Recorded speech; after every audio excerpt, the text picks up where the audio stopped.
In the years before his departure, Elijah Brown lived within a narrow order that governed every hour of his waking day.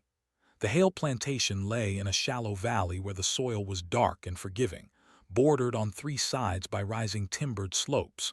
From a distance it appeared quiet, even orderly.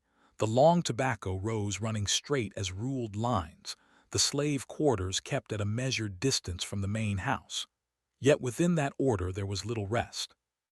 The day began before first light, when the air still carried the damp chill that rose from the ground and settled on skin and cloth alike. Men and women stirred from their pallets without being called, for the sound of boots on packed earth carried far in the dark. Elijah rose with the others, though his duties often differed. He was younger than many, but already marked out by habit and expectation. He washed his hands at the basin behind the quarters, using water drawn the night before, cold enough to numb the fingers. The same shirt served him through most days, patched and mended beyond recognition of its original seams.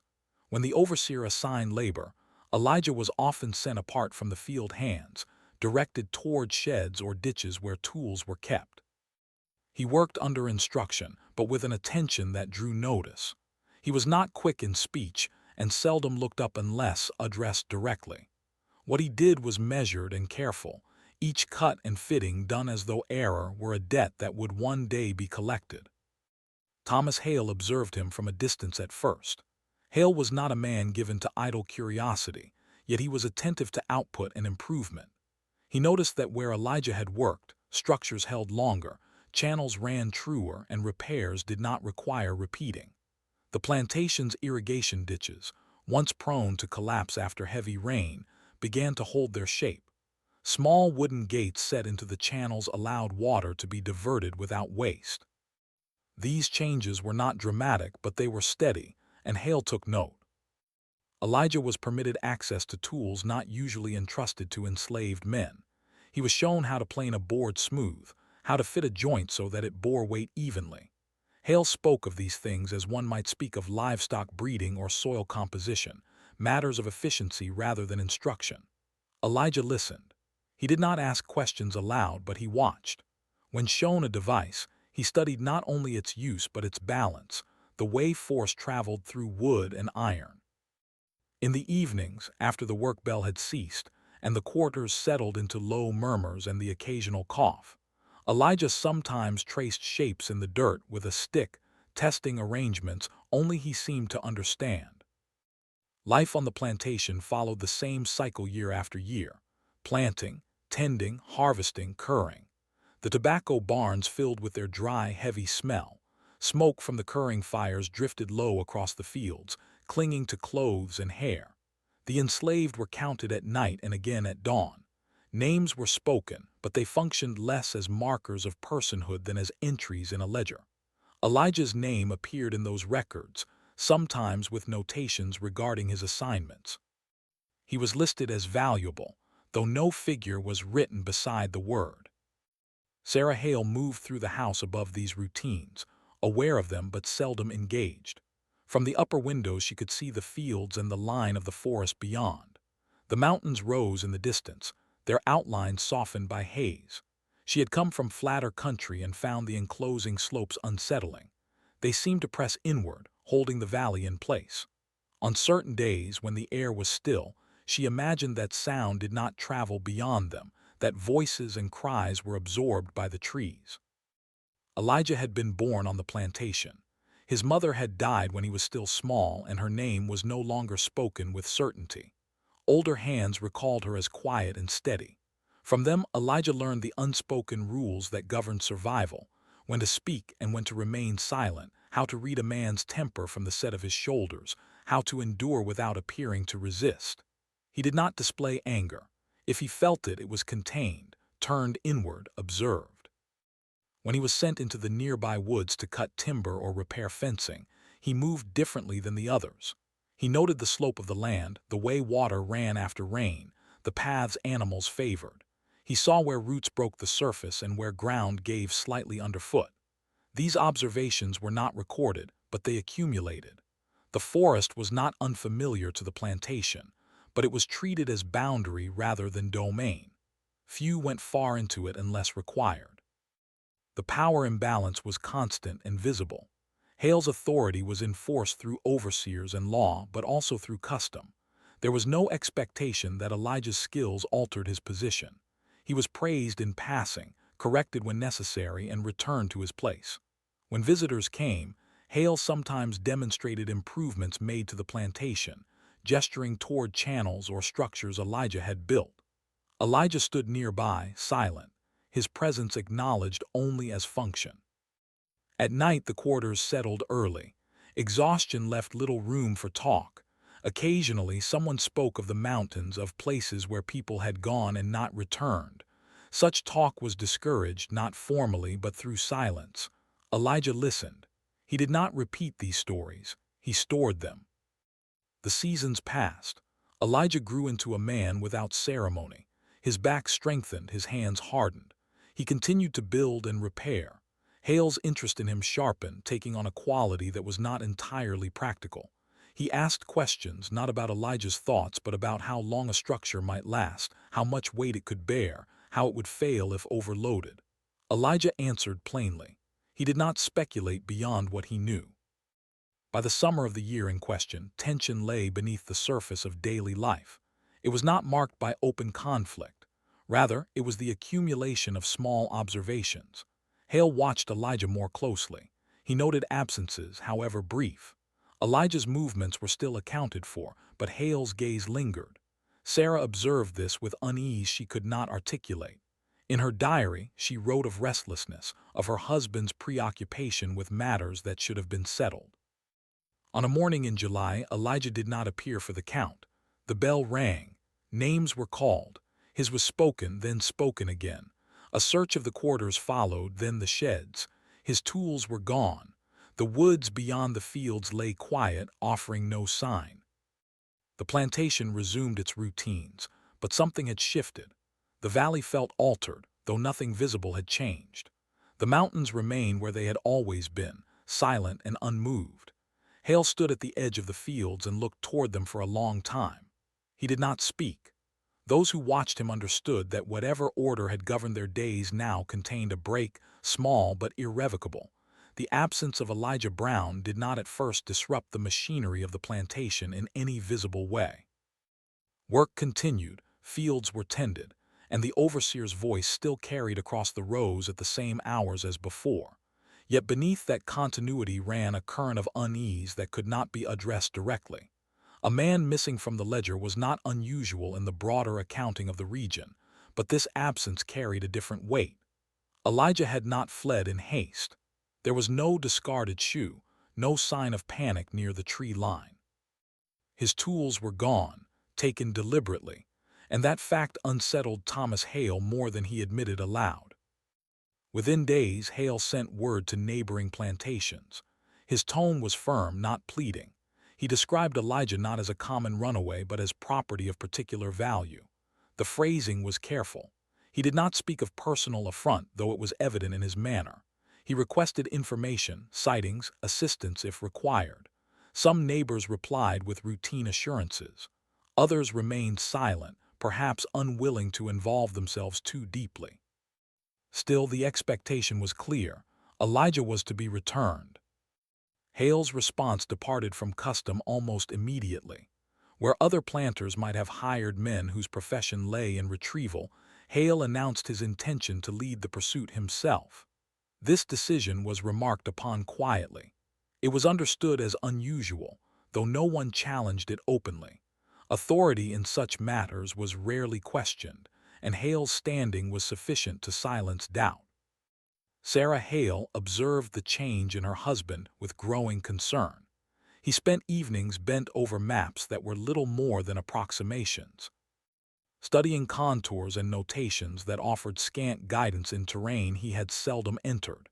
He asked questions of hunters and trappers who passed through the area, men accustomed to moving through the hills with a different understanding of distance and risk. He listened to them, but did not always heed their cautions. In her diary, Sarah noted his fixation, the narrowing of his attention to a single objective. Preparations began in earnest. Hale selected a small party of men, those he believed reliable and capable. Provisions were gathered, weapons cleaned, horses readied. The men spoke among themselves in low voices. They did not express fear, but there was an awareness that this venture differed from routine pursuits. The mountains were not fields to be crossed, but spaces that resisted simple passage. Before their departure, Hale addressed the enslaved on his plantation. His words were measured. He warned against harboring information or assistance, though he did not accuse anyone directly. His gaze passed over faces without lingering. Elijah's name was spoken once, then not again. The message was clear enough. Order would be maintained. The pursuit began under clear skies. The party moved deliberately, following what signs they could find. At first, these were familiar: broken branches, disturbed ground near streams. Yet as they climbed higher, such signs grew sparse. The forest closed around them, the canopy thickening, the light dimming. Sound behaved differently there, absorbed by foliage and uneven ground. Conversation dwindled, replaced by the steady rhythm of movement. Hale recorded his thoughts in a small journal, noting observations and decisions. His entries reflected confidence. He wrote of understanding Elijah's habits, of anticipating his choices. There was an assumption underlying these words, one rarely questioned in his life. That authority conferred insight, that possession equated to knowledge. He did not consider that Elijah's years of observation might have exceeded his own. As days passed, the men encountered features of the terrain that complicated their progress. Paths seemed to fade unexpectedly. Markers they set to guide their return were difficult to locate when retraced. At times, they found themselves moving in circles, though none could say precisely when direction had been lost. These occurrences were attributed to fatigue or error. No one suggested design.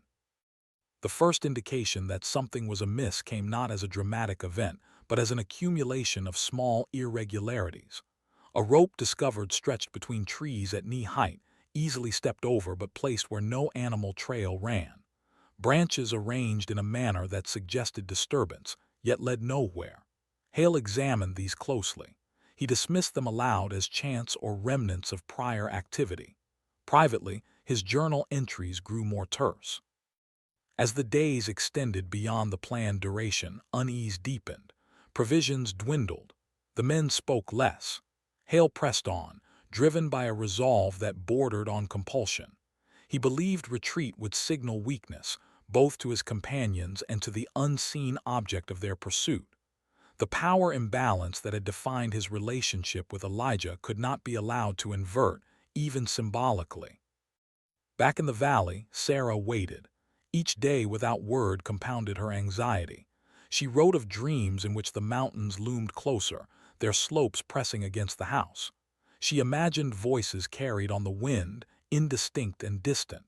She sought reassurance from neighbors but found little comfort. The absence of information became its own presence. When 2 weeks passed without any sign of Hale's party, concern became action. Neighboring plantations coordinated a search, assembling men experienced in mountain travel. These men approached the task with caution, aware of the terrain's reputation. They followed the trail as best they could, noting signs of the earlier expedition. What they found disturbed them.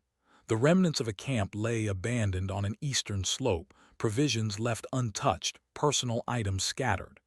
There was no evidence of struggle, no blood, no clear indication of what had occurred. The sight suggested haste but not panic. It was as though the party had been compelled to leave quickly, yet without obvious cause. The searchers pressed on for several days, calling out, scanning ravines and clearings. They found no bodies, no clear tracks leading away. The forest seemed unusually quiet. Even the usual sounds of birds and insects were muted. One man remarked that it felt as though they were intruding upon a space that did not welcome observation. Eventually, the search was abandoned. Winter approached, and the risk outweighed the hope of discovery. The men returned with little to report beyond absence. Hale and his companions were presumed lost to the mountains, claimed by terrain and chance. For Sarah, the news brought a complicated grief. There was sorrow, certainly, but also a sense of unresolved tension. In her diary, she wrote of accepting her husband's absence in practical terms, yet being unable to reconcile the manner of it.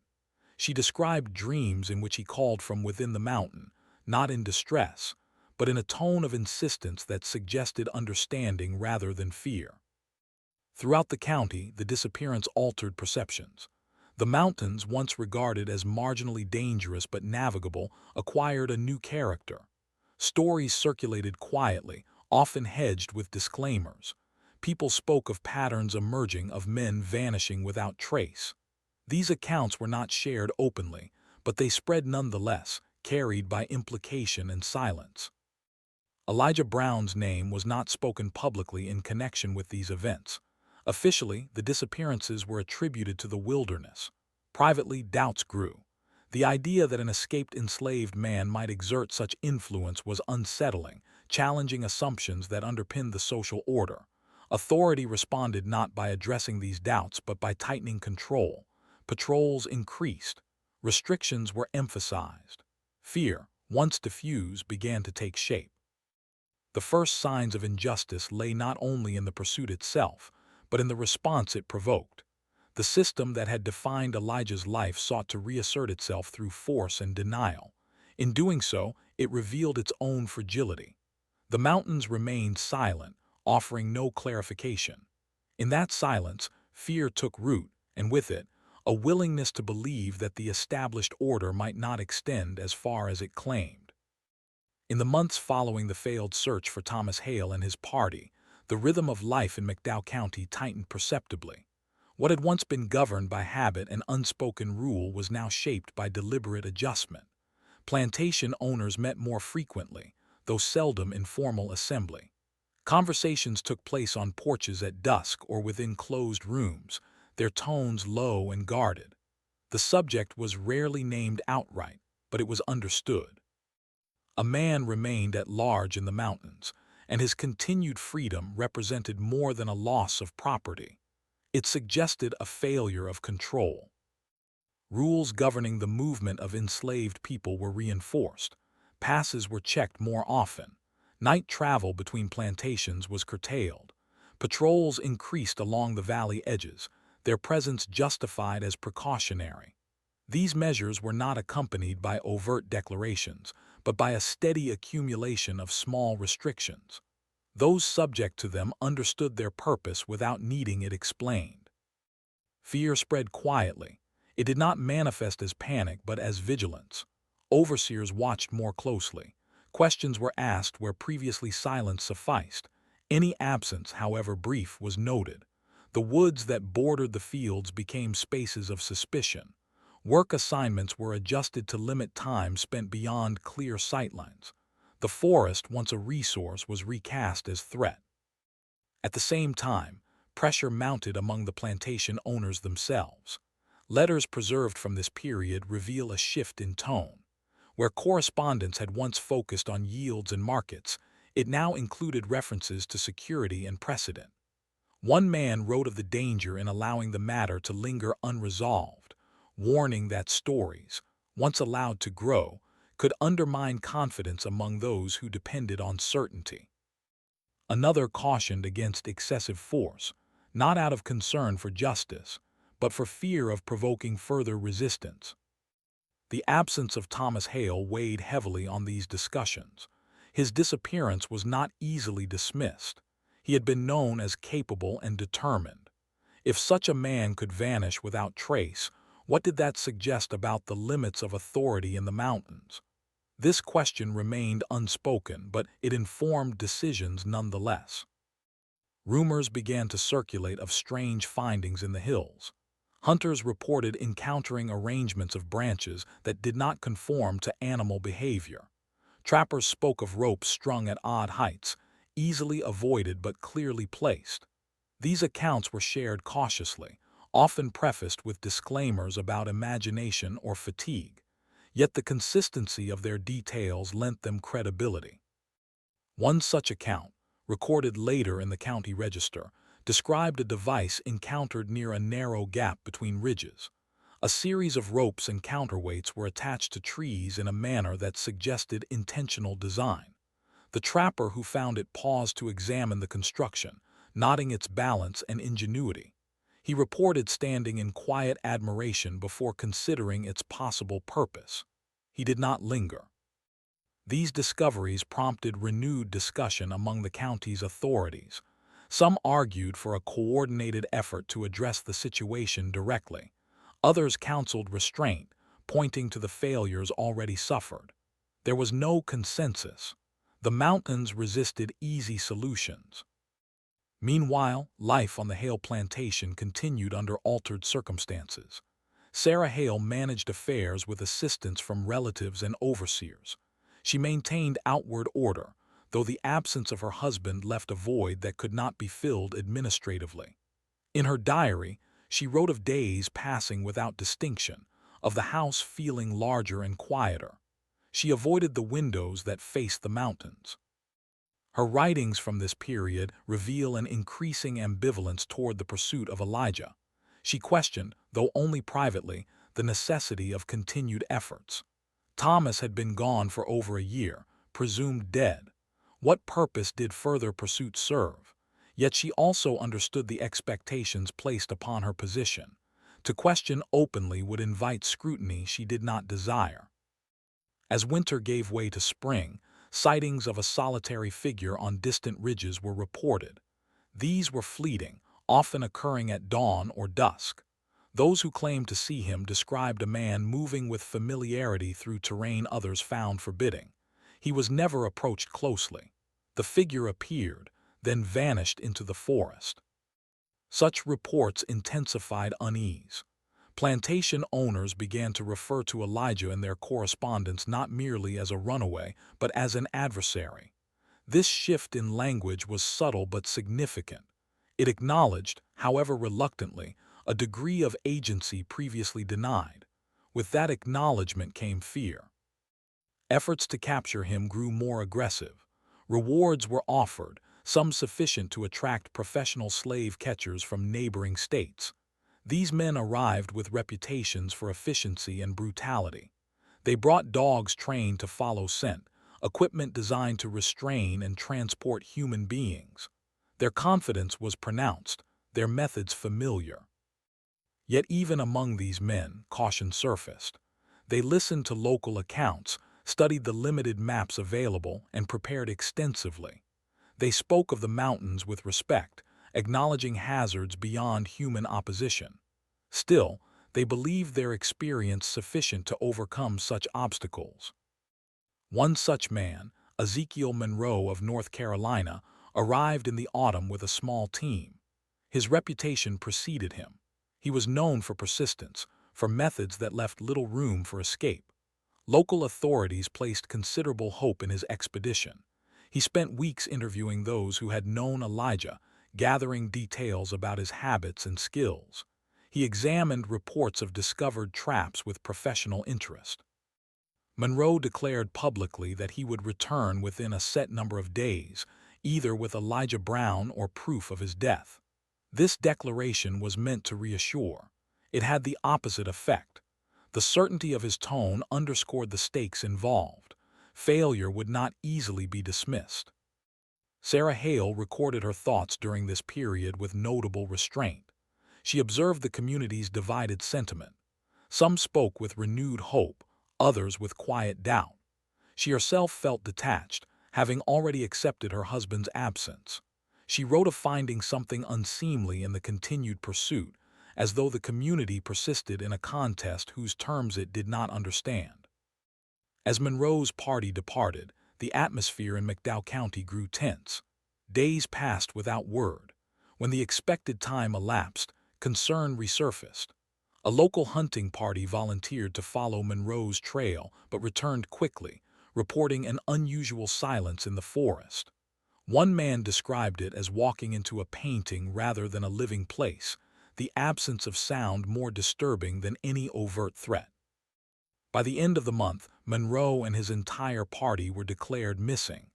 This disappearance differed from those before in its implications. Monroe had been an outsider, a professional. His failure suggested that the situation exceeded local mismanagement. It implied a structural problem, one not easily corrected. In response, organized attempts to capture Elijah ceased. This decision was not announced formally. It emerged through inaction. Rewards went unclaimed. Patrols diminished. Certain regions of the mountains were tacitly avoided. Maps began to include vague notations indicating unfavorable terrain. The pressure that had built over the preceding years did not dissipate entirely. It settled into a persistent unease. Authority had tightened its grip, only to discover its reach limited.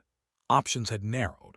The mountains remained, unchanged in appearance yet altered in perception. Within that altered landscape, Elijah Brown remained unseen, his presence inferred through absence and design. The balance of power, once assumed immutable, now appeared contingent, subject to forces not fully understood. The disappearance of Ezekiel Monroe marked a point beyond which the matter could not be framed as misfortune alone.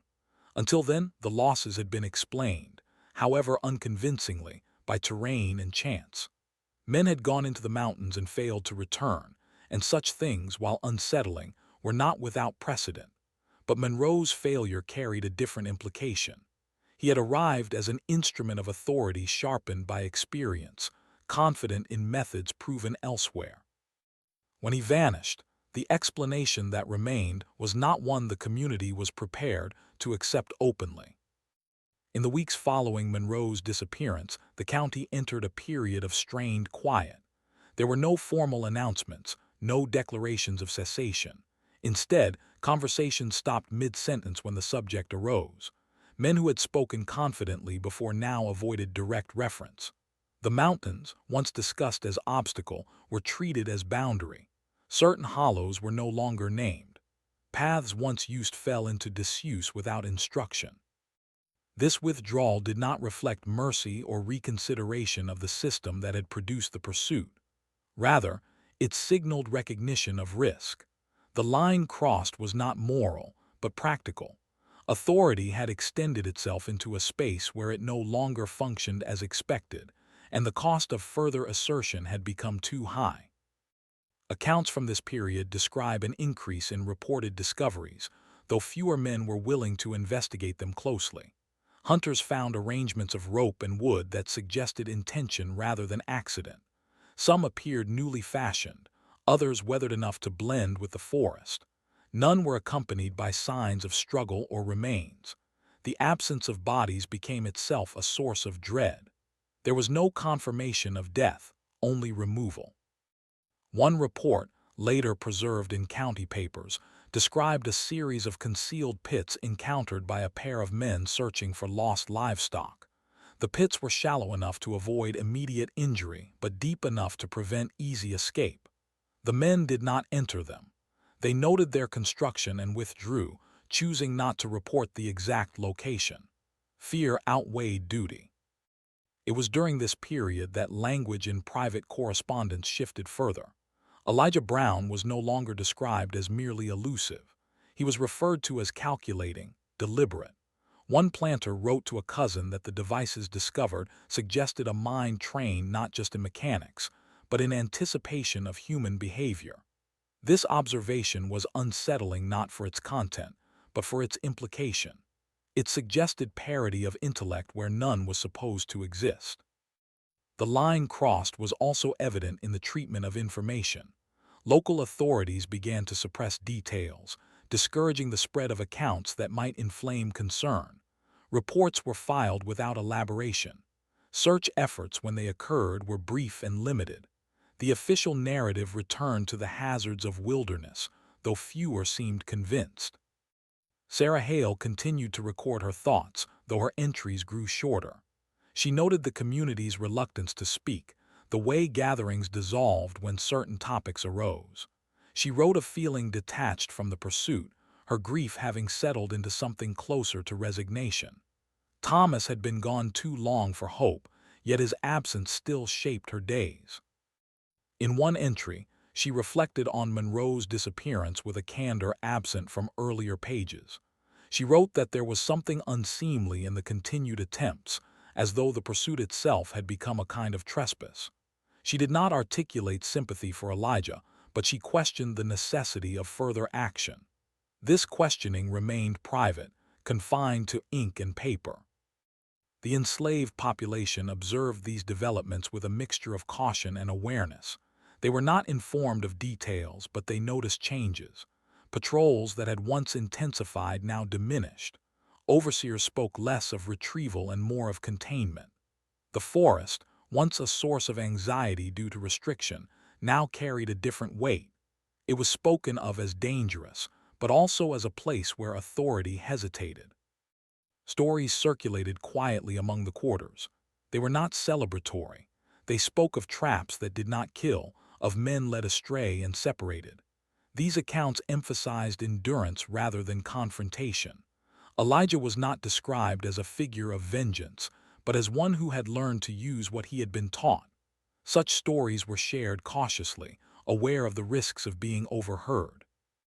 The irreversible nature of the line crossed became apparent as years passed without resolution. Organized pursuit had ceased, yet the consequences of earlier actions persisted. The mountains had been entered with intent to reclaim and punish. Those who entered did not return. The absence of closure left a void that could not be filled by explanation. This period marked the transition from active injustice to its legacy. The system that had sought to assert dominance now faced the reality of its limits. The pursuit of Elijah Brown had evolved into something else, something that could not be undone. Authority had confronted a resistance it could not easily overcome, and in doing so, it had altered its own behavior. The line crossed was not acknowledged in proclamations or law. It existed in the collective understanding that certain actions would no longer be taken, that certain spaces would no longer be entered. The mountains remained, silent witnesses to this shift. Within them, Elijah Brown continued to exist beyond reach, his fate unknown, his presence felt through absence. What followed would not be marked by open conflict or dramatic revelation. Instead, it would unfold through quiet acts of observation and memory, through the gradual accumulation of truths that resisted suppression. The irreversible event had occurred not in a single moment, but through the cumulative weight of disappearances that forced a reckoning without resolution. After the last organized pursuit faded from public discussion, the mountains entered a new phase of meaning for those who lived in their shadow. They were no longer spoken of as a place to be mastered or reclaimed, but as a presence to be acknowledged and avoided. This change did not occur through decree. It settled gradually, shaped by memory and omission. Within that altered understanding, Elijah Brown's resistance took on its quietest and most enduring form. There were no proclamations attributed to him, no declarations of purpose. If he acted, it was without spectacle. His resistance did not consist of confrontation, but of persistence. He remained, unseen yet evident, shaping behavior through the simple fact of his continued absence from capture. In doing so, he altered the patterns of those who sought to control him. Counts from this period indicate that Elijah did not cease his activity once pursuit diminished. On the contrary, the evidence suggests continued maintenance and refinement of the systems he had established. Hunters who ventured inadvertently into deeper hollows reported encountering mechanisms that appeared recently adjusted. Ropes were retied, counterweights balanced, paths altered subtly to guide movement without force. These observations were shared reluctantly, often only after repeated inquiry. What distinguished this phase was the apparent restraint in Elijah's methods. There were no new disappearances attributed with certainty to him. Those who entered certain areas emerged shaken but unharmed, reporting disorientation rather than injury. They spoke of being led in circles, of sounds that drew them forward and then ceased, of markers that promised passage but delivered confusion. The experience left them wary, inclined to retreat rather than press on. This pattern suggested intention beyond mere defense. Elijah appeared to have refined his approach, emphasizing deterrence over capture. He observed, adjusted, and allowed his systems to communicate a boundary. Those who encountered them were given opportunity to withdraw. Many did. Fragments of written material recovered decades later support this interpretation. Notes written on scraps of leather and bark, though damaged, reveal a methodical mind engaged in observation. Elijah recorded the reactions of intruders, noting how long they persisted when they turned back, what stimuli prompted hesitation. These records were not emotional. They were analytical, focused on cause and effect. One fragment speaks of containment areas designed not to confine indefinitely, but to interrupt movement and force reflection. Another references false trails intended to exhaust resolve rather than strength. There is no language of revenge in these writings. Instead, there is an emphasis on understanding behavior, on anticipating decision-making under stress. This approach reflects knowledge acquired long before Elijah entered the mountains. During his years on the plantation, he had observed authority not only in action but in effect. He had seen how rules constrained movement, how uncertainty eroded confidence, how waiting without information could break resolve. In the mountains, he applied these lessons in reverse, using environment rather than decree. The quiet nature of this resistance extended beyond the forest. Within McDowell County, behavior continued to shift. Plantation owners adjusted their expectations. They no longer spoke of reclaiming Elijah, but of avoiding provocation. Correspondence from this period shows a marked decline in references to him by name. When mentioned, it was obliquely, as a condition rather than an individual. Sarah Hale's later diary entries reflect a similar shift. She wrote less about pursuit and more about memory. Her reflections on Thomas became contemplative rather than anxious. She no longer imagined rescue or explanation. Instead, she considered the nature of his disappearance, the choices that led him into the mountains, and the assumptions that had guided those choices. In one entry, she noted a dream in which Thomas sat quietly in a confined space, not struggling but observing. She did not interpret the dream explicitly, but its imagery suggests an awareness of inversion. The hunter, once confident in his authority, reduced to contemplation within a system not of his making. Among the enslaved, Elijah's continued freedom was not celebrated openly. There were no songs or stories that named him directly. Such expressions would have been dangerous. Instead, his resistance was acknowledged through silence and subtle reference. The mountains became symbols of possibility, not escape in the literal sense, but of limits imposed on authority. Children were cautioned against venturing too far, not because of monsters or spirits, but because the forest had its own rules. These cautions were practical, framed in terms of safety, yet they carried an undercurrent of respect for boundaries that had been established through experience rather than law. Elijah's resistance was also a form of documentation. Through his journals, through the physical record of his constructions, he left evidence of a mind engaged in sustained analysis. He did not seek recognition. His records were not intended for an audience. They served his own understanding, a means of refining his systems and ensuring his continued autonomy. This quiet resistance endured precisely because it avoided escalation. By not killing, by not leaving bodies, Elijah denied his pursuers the closure that might have justified renewed action. The ambiguity of disappearance unsettled them more effectively than violence would have. It forced them to confront uncertainty without recourse.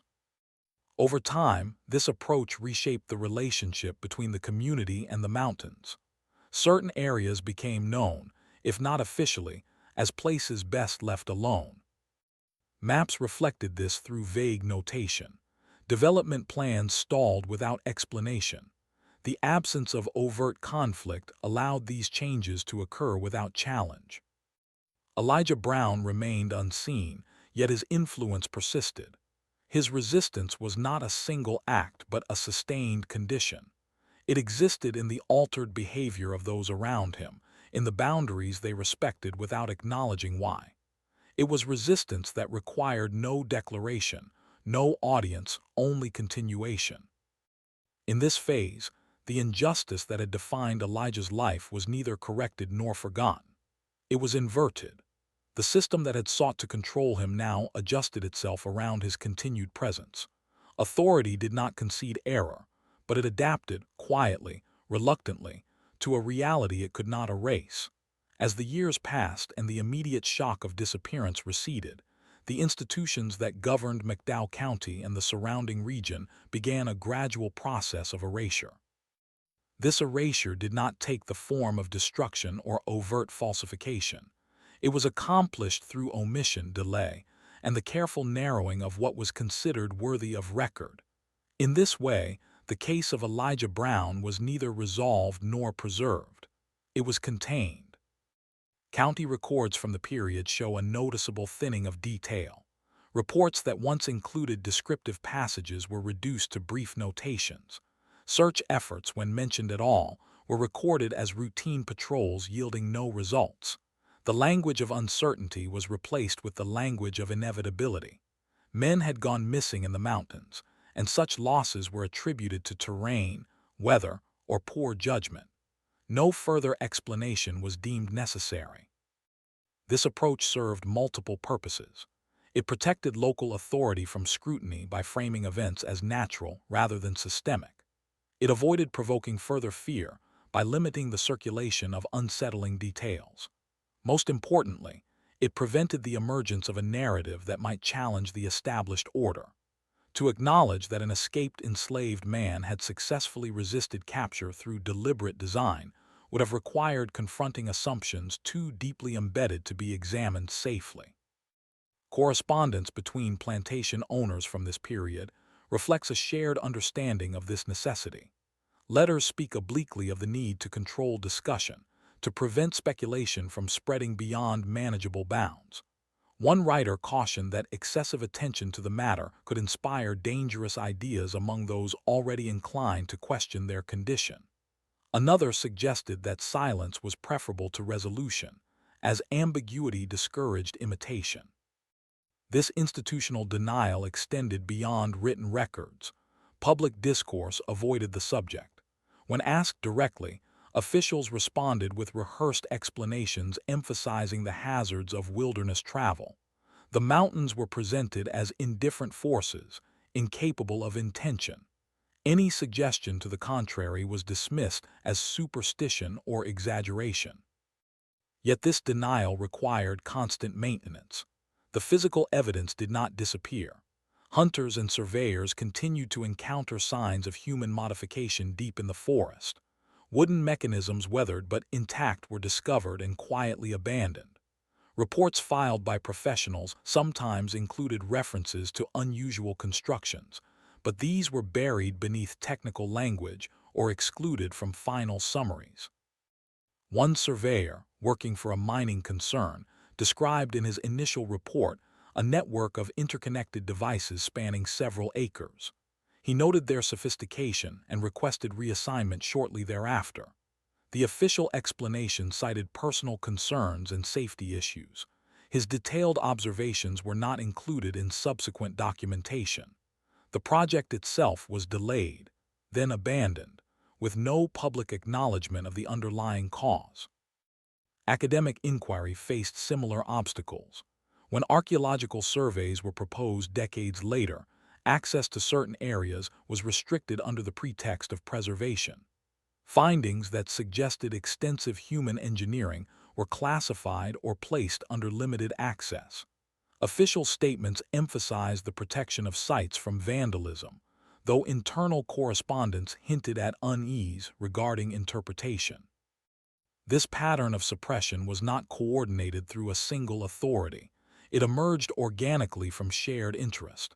Institutions acted in parallel, each limiting exposure within its own domain. County clerks filed minimal records.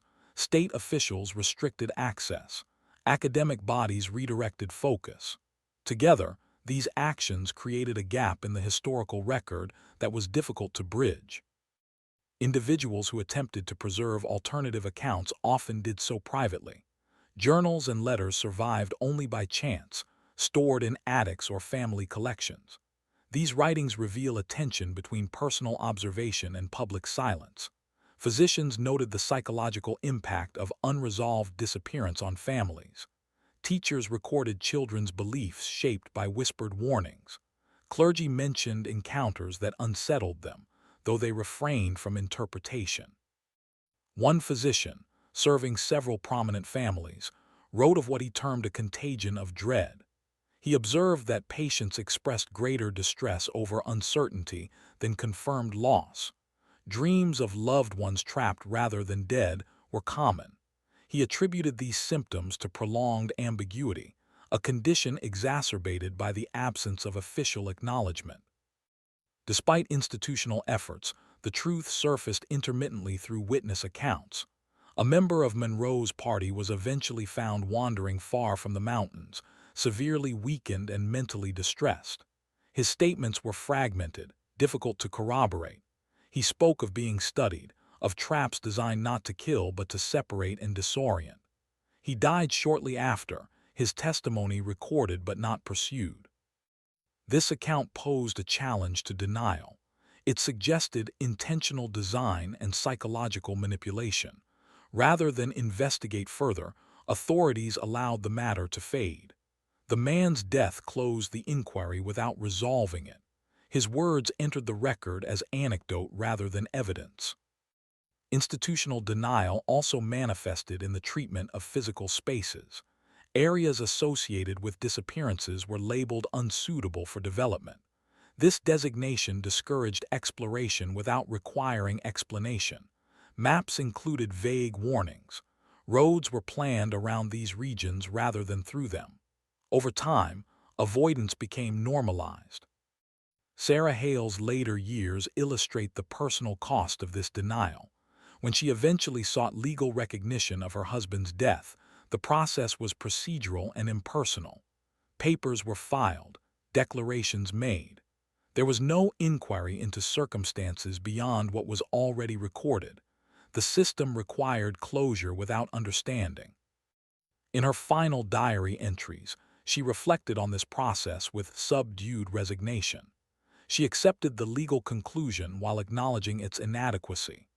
Her writings suggest an awareness that the truth of Thomas's fate lay beyond the reach of official record, preserved only in memory and conjecture. Institutional denial did not erase Elijah Brown's impact. It merely obscured it. The mountains retained their altered significance. Communities adjusted behavior accordingly. The absence of acknowledgement became itself a form of recognition, an unspoken agreement that certain realities were better left unexamined. In this way, authority maintained its outward coherence while conceding ground in practice. The injustice that had prompted Elijah's flight was neither corrected nor openly defended.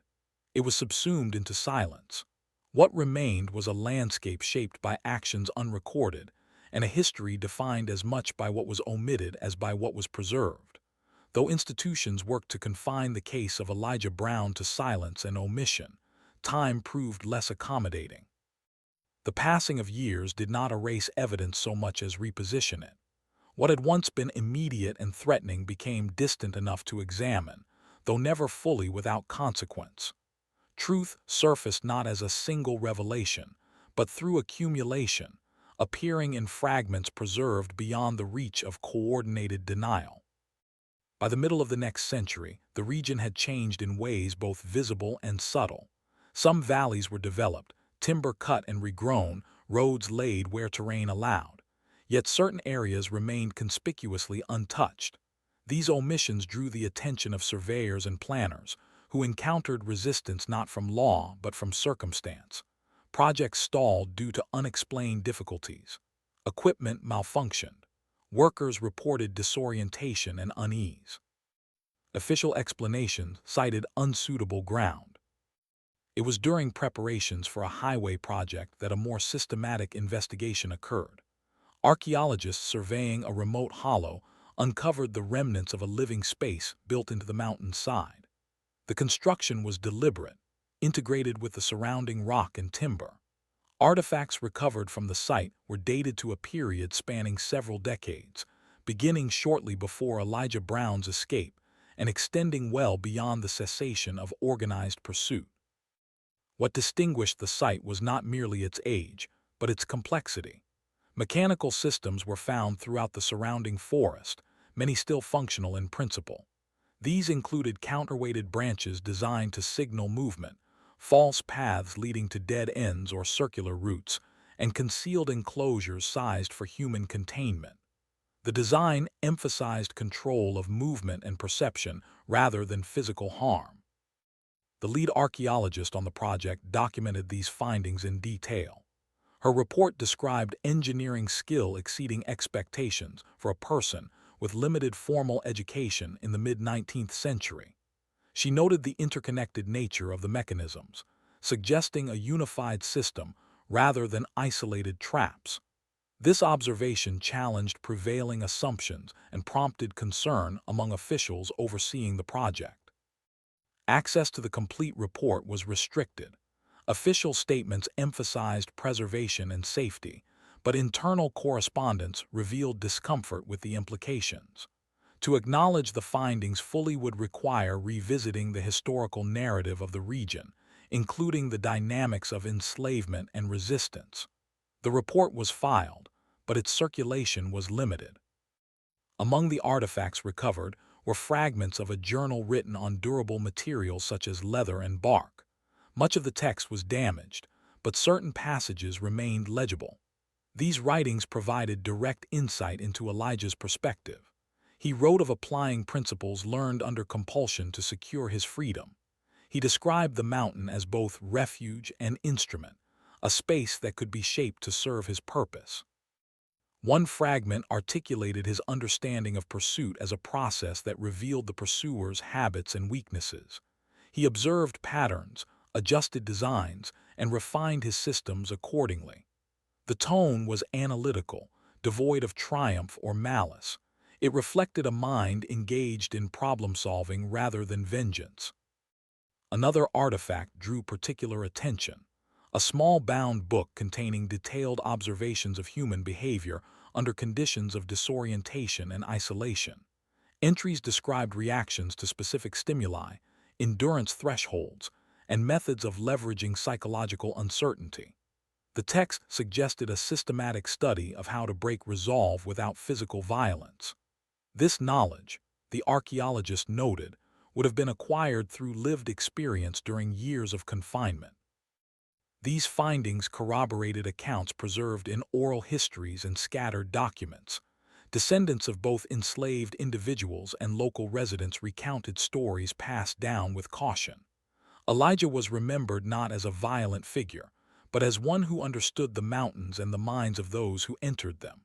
He was said to have watched, learned, and adjusted, always maintaining distance. Additional corroboration emerged from church records and personal journals. A pastor in a small community recorded meeting an elderly man who came down from the high country carrying finely crafted tools. The man spoke little but displayed deep knowledge of the forest. When asked his name, he declined to give it, stating that names were given by masters and he had left his behind. Physicians, journals from the period documented the psychological impact of the disappearances. They described patients troubled by dreams of loved ones neither dead nor free, but held in ambiguous conditions. These accounts emphasize the distress caused by uncertainty, reinforcing the significance of Elijah's methods in denying closure. Even official records, sparse as they were, offered indirect confirmation. Maps from the late 19th century included areas marked as unsuitable for settlement without explanation. Development proposals avoided certain regions consistently. The pattern suggested an enduring recognition of boundaries established through experience rather than law. The truth that surfaced was not comfortable. It revealed a system of resistance that operated within the very structures designed to suppress it. Elijah Brown had used knowledge gained through enslavement to construct a domain where he maintained control. He had inverted the relationship between captor and captive, not through force, but through design. This truth did not result in public reckoning. The findings remained fragmented, their implications discussed in restricted circles or preserved in private collections. Yet they altered understanding for those who encountered them. Scholars who examined the evidence recognized its significance, even as they acknowledged the limits placed upon its dissemination. Time continued to pass. The mountains remained. Their silence persisted, but it was no longer empty. It held within it a record of human ingenuity shaped by injustice.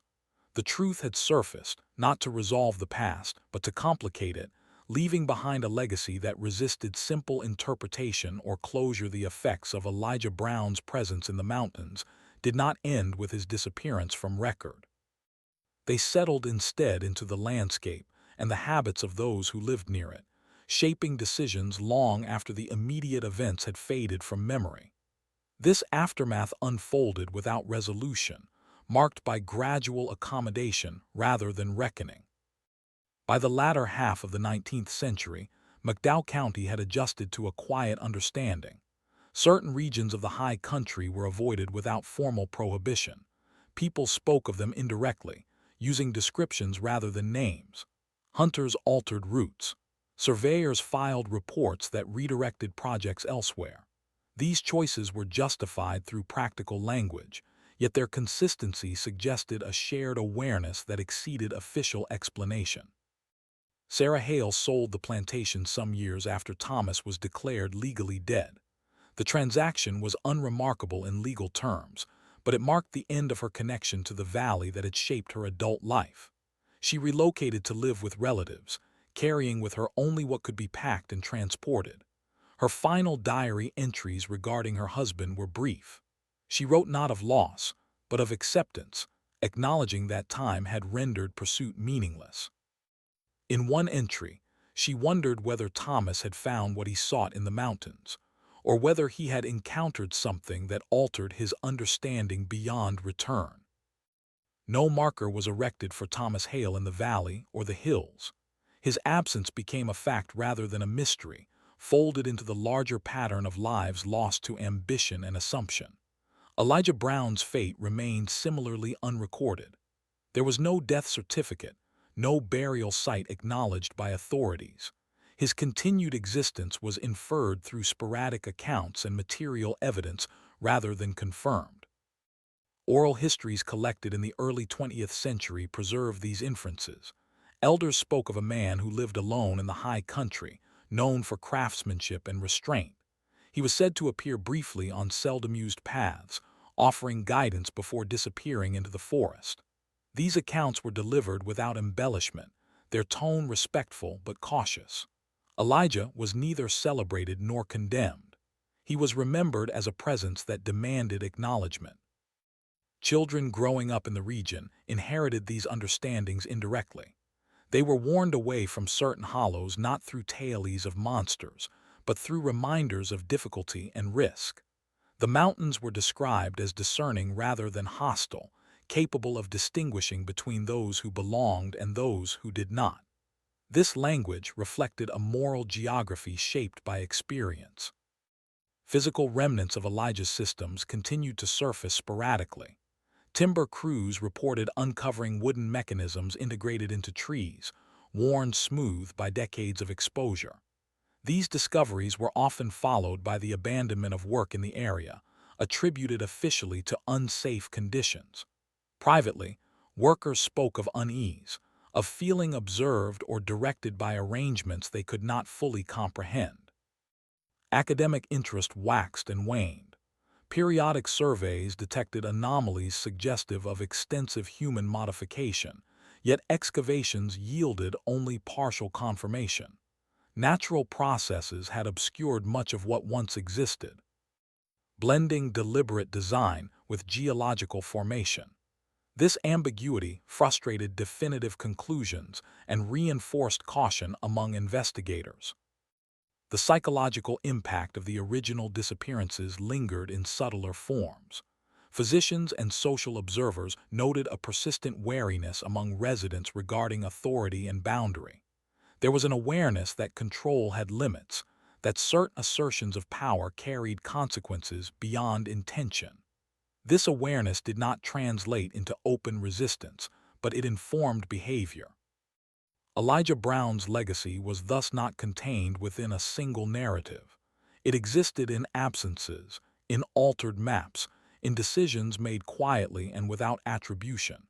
He had not dismantled the system that enslaved him, nor had he escaped its reach entirely.